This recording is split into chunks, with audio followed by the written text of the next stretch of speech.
Excuse me. You're in my seat, Elijah Johnson said evenly, holding out his first-class boarding pass. The silver-haired man in 1B smirked, crossed his legs wider to block the aisle, and muttered just loud enough for everyone nearby to hear. Kid, children don't belong here. Try economy. Try economy. That's more your speed. Snickers and whispers rippled across the polished cabin. A few passengers leaned closer, curious. Some smirked openly. Others avoided eye contact, pretending to scroll their phones.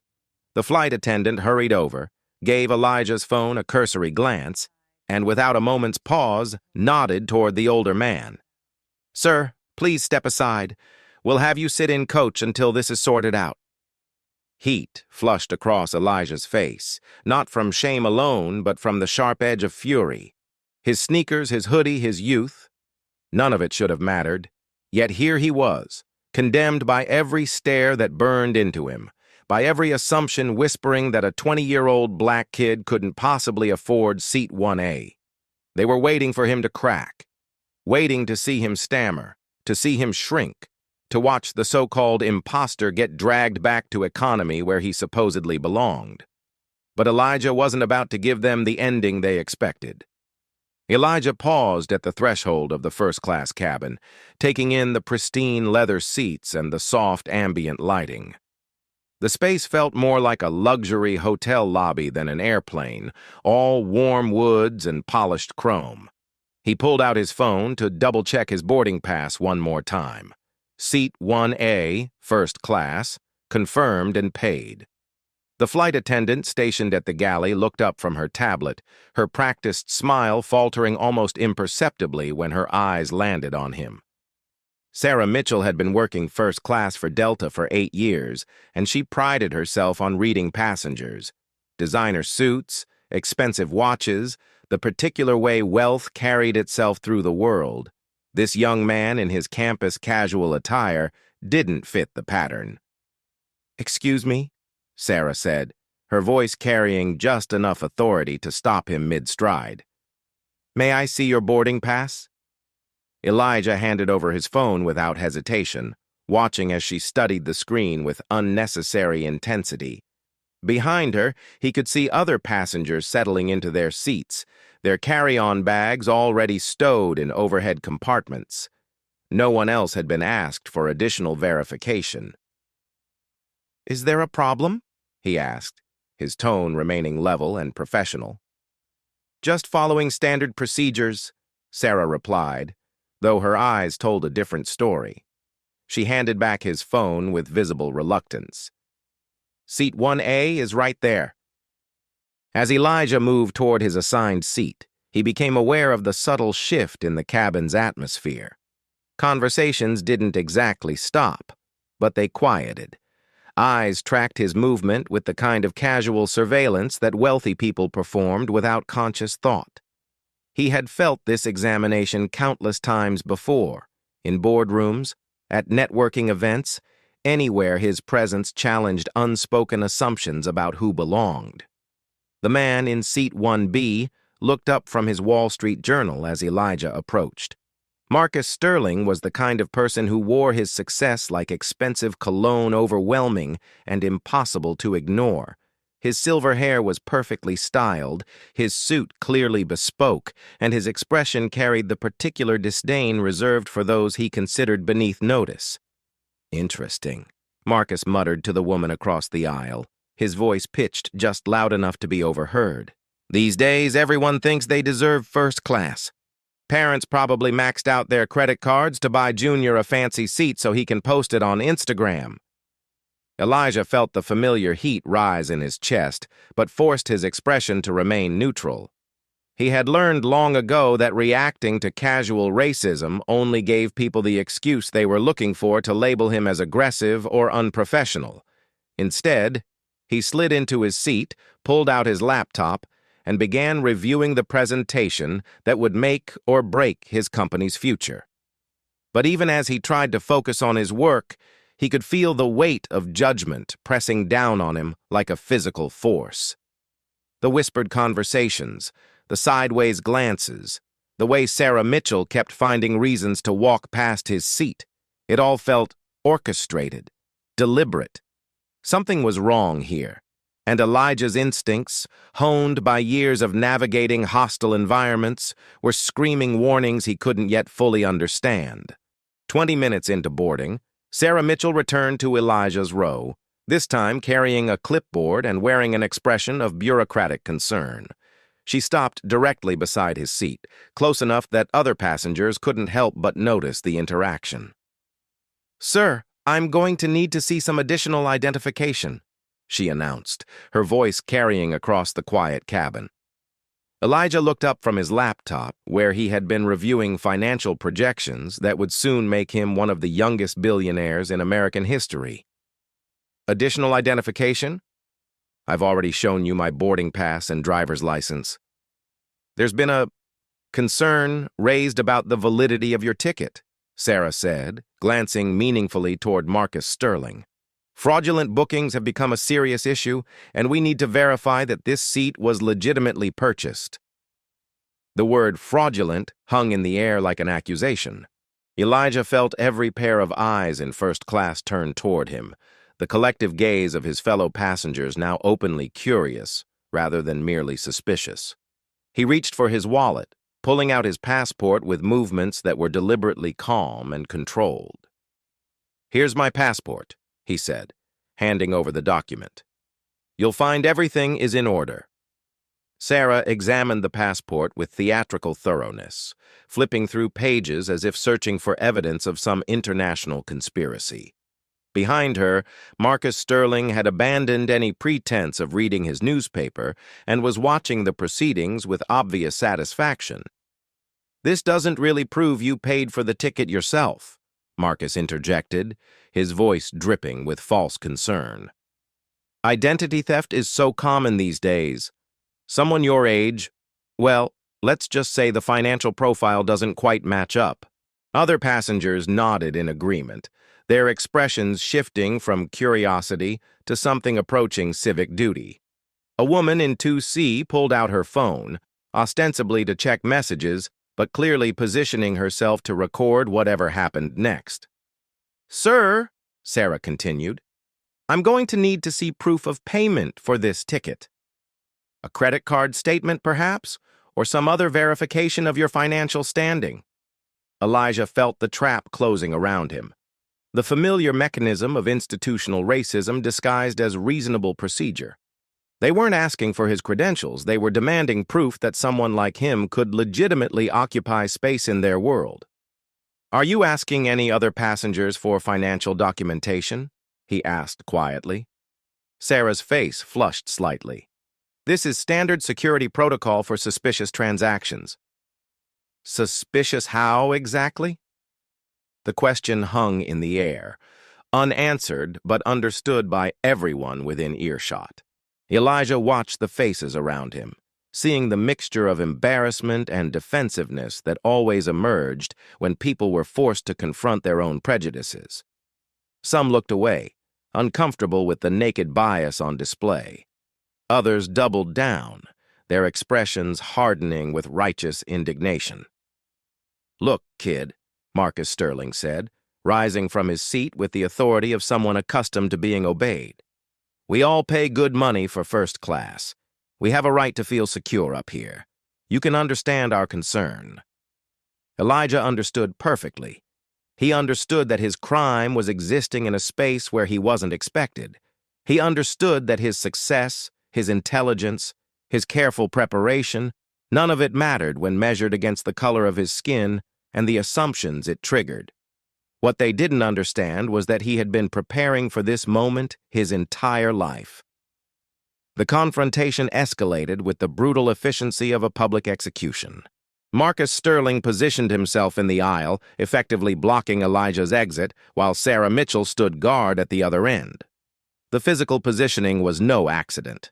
It created a sense of containment, of a young black man surrounded by white authority figures demanding compliance.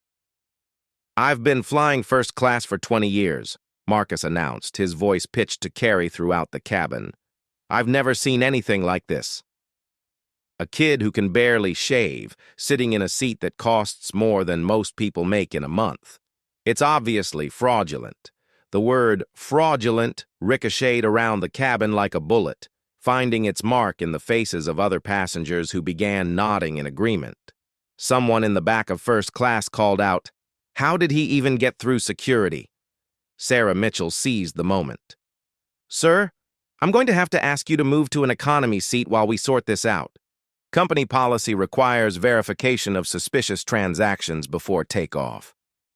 "Suspicious based on what criteria?" Elijah asked, his voice remaining steady despite the rage building in his chest. "Well, look at you." Marcus gestured dismissively at Elijah's casual attire. "Hoodie, sneakers, backpack. You look like you're heading to a college party, not paying for a $2,000 plane ticket.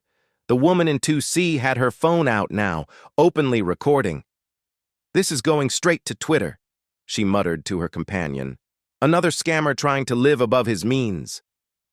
Elijah felt the familiar weight of collective judgment pressing down on him. Every face in first class reflected the same assumption, that he was an imposter, a fraud, someone who had stolen his way into their exclusive world. The feeling was suffocating, designed to make him shrink, apologize, disappear. Instead, he pulled out his own phone and began recording. "For the record," he said clearly, "I am Elijah Johnson. I purchased this ticket legally with my own credit card. I am being asked to provide documentation that no other passenger has been required to provide, and I am being publicly accused of fraud based solely on my appearance and age." "Turn that thing off," Sarah snapped. "Recording is not permitted during boarding procedures." "Actually, I have every right to document discrimination," Elijah replied. "And that's exactly what this is." Marcus Sterling laughed, a sound like breaking glass. "Discrimination? Kid, this is reality. You don't belong here. Accept it, take your economy seat, and maybe learn something about earning your place in the world instead of trying to steal it." The words hit like physical blows, each one calibrated to wound. Around him, Elijah could see passengers pulling out their phones, some recording, others already posting to social media. The hashtag #FirstClassFraud began trending before they had even taken off. But even as the humiliation washed over him, Elijah felt something else building underneath, a cold, calculating fury that had nothing to do with hurt feelings and everything to do with strategic planning. He reached into his bag and pulled out a folder marked Confidential Delta Partnership Proposal. "Since you're so concerned about fraud," he said quietly, "perhaps we should discuss the real deception happening on this flight." He looked directly at Marcus Sterling, and for the first time, saw a flicker of uncertainty cross the older man's face. "These procedures seem specifically designed to target one particular demographic," Elijah continued, his voice growing stronger. "But I wonder if you all know exactly who you're dealing with." The question hung in the air like a promise of consequences none of them were prepared for. The situation spiraled beyond simple passenger dispute into something approaching mob justice. Marcus Sterling, emboldened by the crowd's support, took control of the narrative with the practiced ease of someone accustomed to wielding authority over others.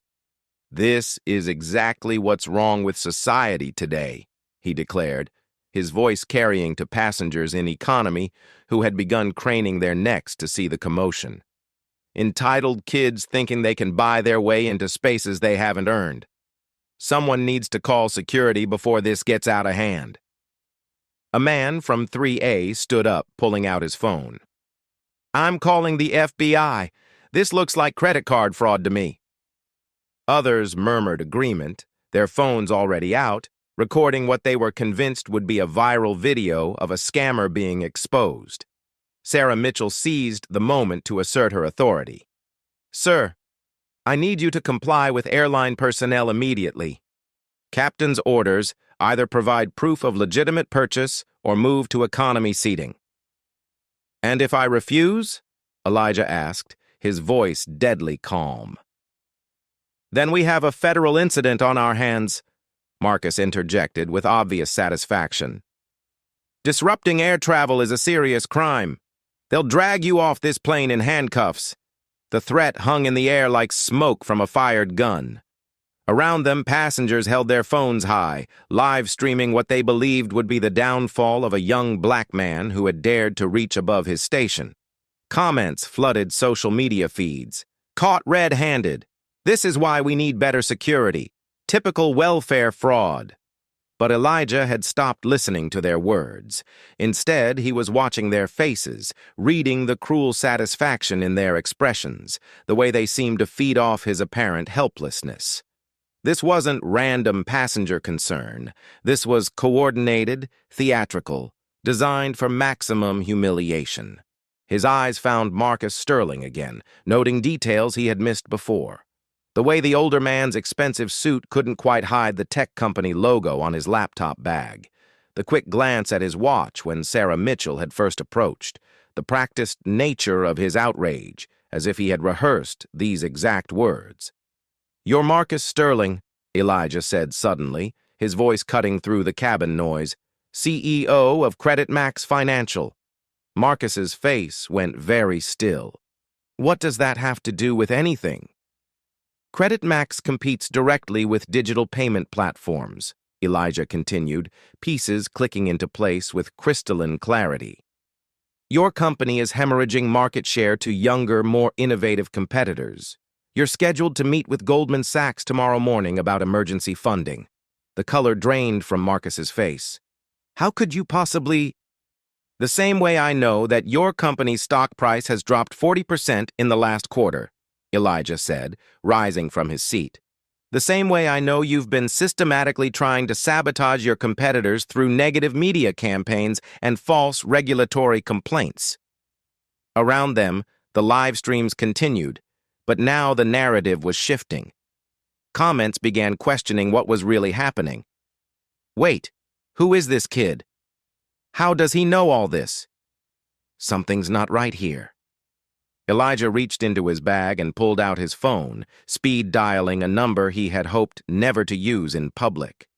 When the call connected, he put it on speaker. "Legal department, this is Rachel." "Rachel, it's Elijah. I need you to patch me through to David at Delta Airlines. Emergency protocol." "Elijah? What's happening?" Your voice sounds. "I'm being detained on Flight 447 by airline personnel who are claiming my ticket is fraudulent.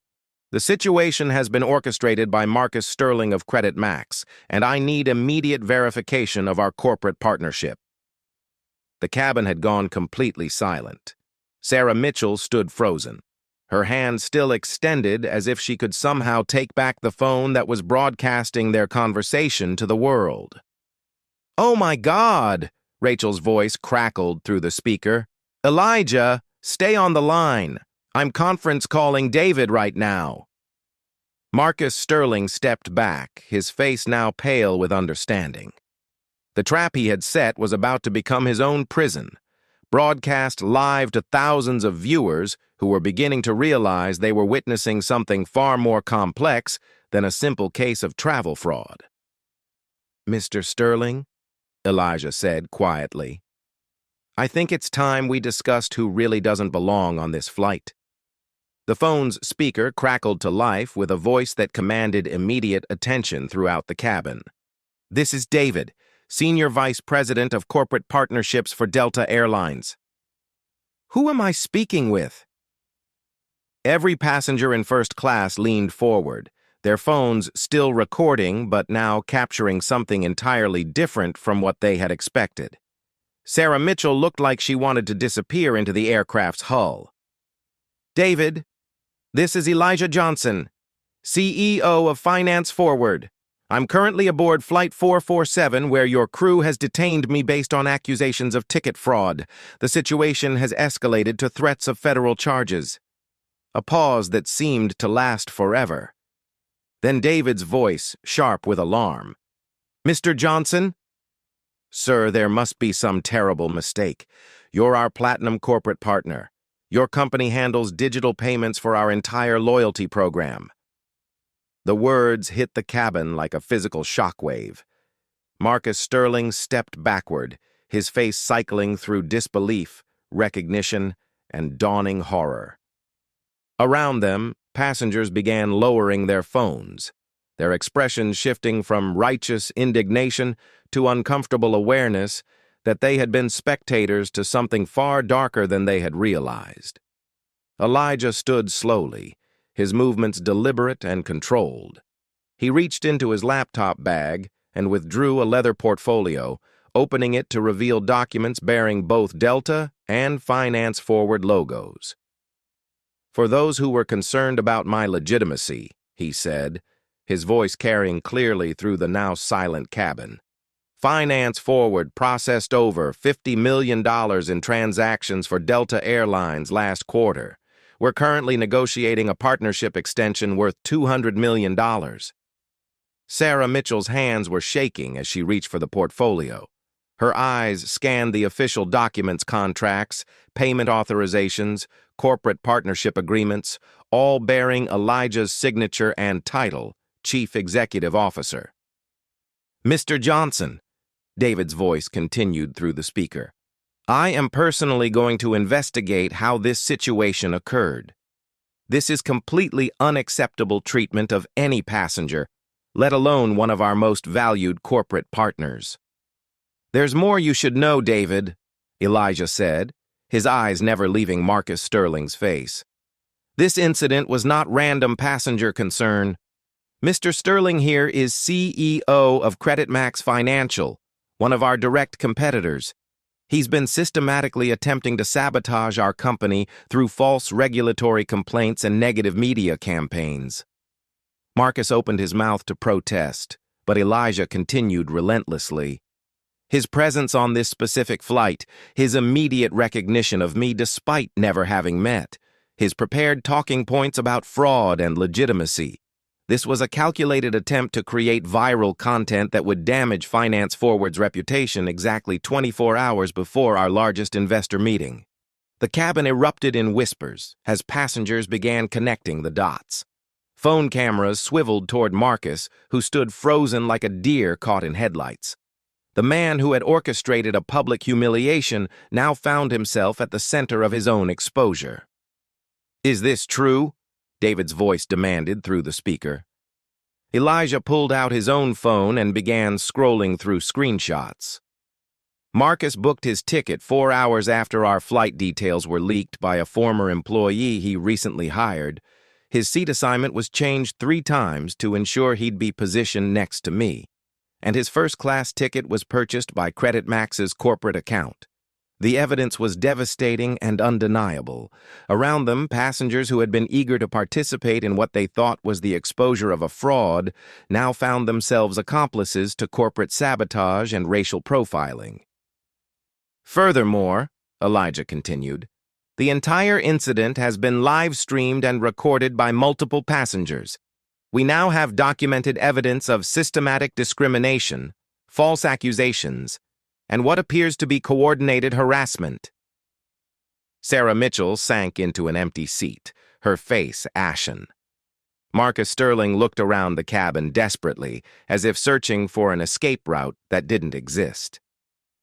"Mr. Sterling," Elijah said quietly, "I believe you wanted to discuss who belongs in first class. Perhaps we should start with someone who uses racial bias as a business strategy." The consequences unfolded with the swift brutality of justice, long delayed. David's voice through the speaker carried the weight of corporate authority and barely controlled fury. "Mr. Johnson, please accept our deepest apologies. Ms. Mitchell, you are hereby suspended pending full investigation. Security will meet this aircraft upon landing to escort Mr. Sterling off the plane and into FBI custody for attempted corporate sabotage and conspiracy." Sarah Mitchell's career evaporated in real time as she sat silent, her hands folded in her lap like a child awaiting punishment. 20 years of airline service destroyed by 30 minutes of prejudice and poor judgment. But Marcus Sterling's fall was far more spectacular. As passengers continued live streaming, their phones captured his desperate attempts to salvage a situation spiraling beyond his control. "This is ridiculous," he stammered, his earlier confidence replaced by panic. "I'm a legitimate businessman. I have every right to question suspicious. Mr. Sterling, Elijah interrupted, his voice cutting through the cabin like a blade. Your corporate credit card records show you hired a private investigator to track my travel schedule. Your company's social media team has been coordinating negative hashtag campaigns against Finance Forward for the past 6 months. And your newest employee, Jennifer Walsh, was fired from my company last week for attempting to sell proprietary information. Each revelation hit like a physical blow. Marcus looked around the cabin, searching for sympathy that no longer existed. The passengers who had eagerly participated in his scheme now avoided eye contact, their phones documenting his destruction rather than Elijah's humiliation. The FBI will be very interested in your pattern of corporate espionage, Elijah continued, especially the part where you used racial profiling as a weapon to damage a competitor's reputation. David's voice crackled through the speaker again. Mr. Johnson, Delta Airlines will be issuing a public apology within the hour. We're also implementing immediate retraining for all customer service personnel and creating new protocols to prevent discrimination of any kind. But the corporate response was already too late. The hashtag Justice for Elijah had exploded across social media, overwhelming the earlier hashtag first-class fraud posts. Video clips of Marcus Sterling's accusations juxtaposed with the revelation of Elijah's true identity created a narrative of such clear-cut justice that it transcended typical social media outrage. Major news outlets picked up the story within hours. Corporate CEO exposed in racist sabotage plot on livestream. Young black CEO turns tables on corporate discrimination, the first-class fraud that backfired spectacularly. Marcus Sterling's downfall accelerated with each passing hour. CreditMax's board of directors, faced with viral videos of their CEO engaging in obvious racial profiling, acted with the swift decisiveness of executives protecting their stock price. He was terminated before the plane landed, his 20-year career ending in a terminal bathroom stall as he watched his life's work crumble on his phone screen.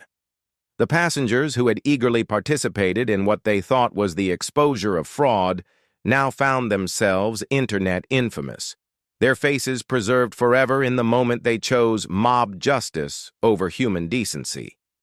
Several posted awkward apology videos, but the internet's memory is long and unforgiving. As the plane began its descent into San Francisco, Elijah looked around the cabin one final time. The first-class section that had felt like hostile territory 3 hours earlier now seemed exactly what it was, just another space he had every right to occupy. The hotel room in San Francisco was quiet except for the soft hum of city traffic far below. Elijah sat at the desk, his laptop open to a blank document that would become his statement to the world. Outside his window, the lights of Silicon Valley stretched toward the horizon like fallen stars, each one representing dreams and ambitions that had either soared or crashed against the brutal realities of American business. He began typing slowly, each word chosen with the careful precision of someone who understood that his voice now carried weight far beyond his company's quarterly earnings. Today I learned that success is not just about building something valuable. It's about standing firm when others try to tear you down simply for existing in spaces they believe you shouldn't occupy. The events on Flight 447 had already transformed into something larger than one man's humiliation and vindication. The video clips had been viewed millions of times, sparking conversations about corporate racism, the presumption of guilt that follows young black professionals, and the way social media could amplify both injustice and its correction. Too often we're told that if we just work hard enough, achieve enough, prove ourselves sufficiently, then discrimination will simply fade away. What happened today proves that prejudice doesn't care about your credentials. It only cares about the color of your skin and the assumptions that follow. Elijah paused, remembering the faces in that cabin, the eager cruelty, the mob mentality, the way perfectly reasonable people had transformed into something ugly when given permission to indulge their deepest biases. But he also remembered the shift, the moment when reality crashed into prejudice and forced a reckoning.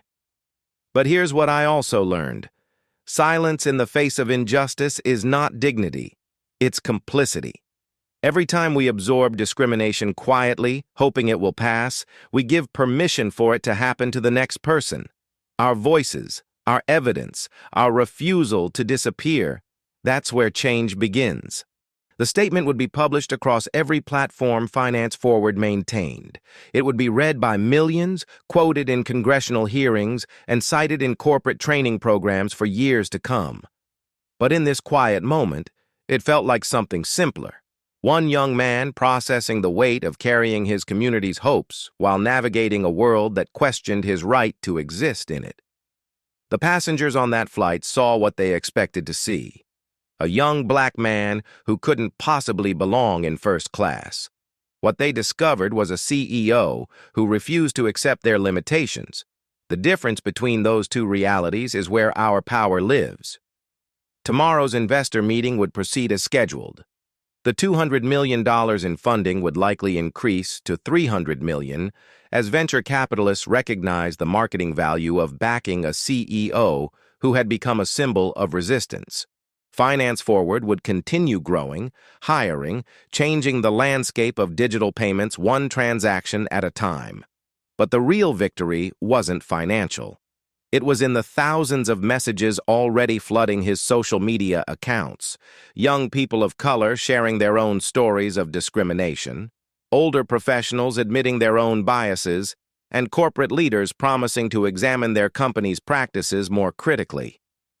Change doesn't happen when we hide our success or minimize our achievements to make others comfortable. It happens when we occupy every space we've earned the right to be in and refuse to apologize for existing while black, young, successful, or different. Elijah closed the laptop and looked out at the city that had built itself on the dreams of people willing to reimagine what was possible. Tomorrow, he would walk into that investor meeting not just as a CEO seeking funding, but as a symbol of what happens when talent, preparation, and unwavering dignity meet opportunity. The world was watching now, and he intended to give them something worth seeing. The video message went live at exactly 6 a.m. Pacific Time, when the maximum number of people would see it during their morning commute. Elijah sat in his hotel room, the San Francisco skyline providing a backdrop that spoke of ambition and possibility. His voice was calm, measured, carrying the authority of someone who had faced the worst and emerged stronger. Yesterday, I was publicly humiliated on a Delta Airlines flight by passengers and crew who couldn't believe a young black man belonged in first class. Today, I'm the CEO of a company worth $500 million, with $300 million in new funding confirmed as of this morning. The numbers hit like thunderclaps. The investor meeting had exceeded every expectation, as venture capitalists lined up to associate themselves with the story that was dominating news cycles across America. But Elijah's message wasn't about the money. The next time you see someone being questioned, doubted, or diminished because of how they look or how old they are, you have a choice. You can pull out your phone to record their humiliation, or you can use your voice to speak up for what's right. You can assume the worst about people who don't look like you, or you can challenge your own biases before they damage someone else's life. Behind him on the desk sat a stack of business cards from Fortune 500 CEOs who had reached out to discuss partnerships. Finance Forward's client waiting list had exploded overnight as companies rushed to associate themselves with a leader who had become synonymous with integrity under pressure. To every young person watching this who has ever been told they don't belong somewhere, document everything. Record the discrimination. Gather your evidence. Build your case. And when the moment comes to reveal who you really are, make sure the whole world is watching. The comments section exploded in real time. His voice eyes power began trending globally as people shared their own stories of standing up to discrimination or wished they had done so. Corporate diversity officers found themselves answering uncomfortable questions about their own practices. airlines across the industry announced immediate policy reviews. To Marcus Sterling and everyone like him, your fear of being replaced by younger, more innovative, more diverse talent is showing. Instead of trying to tear down your competition through racism and sabotage, maybe invest that energy in becoming better at what you do. It was a direct shot, delivered with surgical precision. Marcus Sterling, still trending for all the wrong reasons, had become a cautionary tale about what happened when privilege and desperation combined with old-fashioned bigotry. His fall from corporate grace was complete and very public. And to the passengers who chose to participate in mob justice yesterday, you have an opportunity now to be better. Share your stories, admit your mistakes, use your platforms to make sure this doesn't happen to someone else. Redemption is always possible, but it requires acknowledging the harm you've caused. Several of the passengers had already posted apology videos, their faces red with shame as they admitted to their role in the incident. The woman who had live-streamed the confrontation donated $50,000 to a scholarship fund for minority business students. The man who had called the FBI made a public statement about implicit bias that went viral in its own right. Your voice is your power. Your silence is their weapon. Choose wisely. The phrase immediately became a rallying cry printed on T-shirts, quoted in graduation speeches, and adopted by civil rights organizations as a core principle. It captured something essential about the moment: the idea that change required active participation, not passive hope. Elijah ended the video with a smile that had nothing to do with politeness and everything to do with quiet satisfaction. See you in first class. The final line sent a clear message to anyone still questioning his right to occupy spaces of power and privilege. He wasn't asking for permission anymore. He was taking his seat at every table, in every boardroom, in every first-class cabin, with the confidence of someone who had earned his place and refused to apologize for it. Within hours, #SeeYou in first class became a movement. Young professionals of color posted photos of themselves in business class, corner offices, and boardrooms, claiming their space with the same unapologetic confidence Elijah had modeled. The phrase became shorthand for success achieved despite systemic barriers. 3 months later, Finance Forward would go public in the largest tech IPO of the year. Elijah would ring the opening bell at the New York Stock Exchange, his company valued at over $2 billion. In his speech that day, he would thank Marcus Sterling for providing the catalyst that transformed a successful business into a symbol of what was possible when talent met opportunity and refused to back down. But that morning in San Francisco, as the sun rose over a city built on the dreams of people willing to reimagine what was possible, Elijah Johnson closed his laptop and prepared for a day that would change everything. His seat in first class was just the beginning.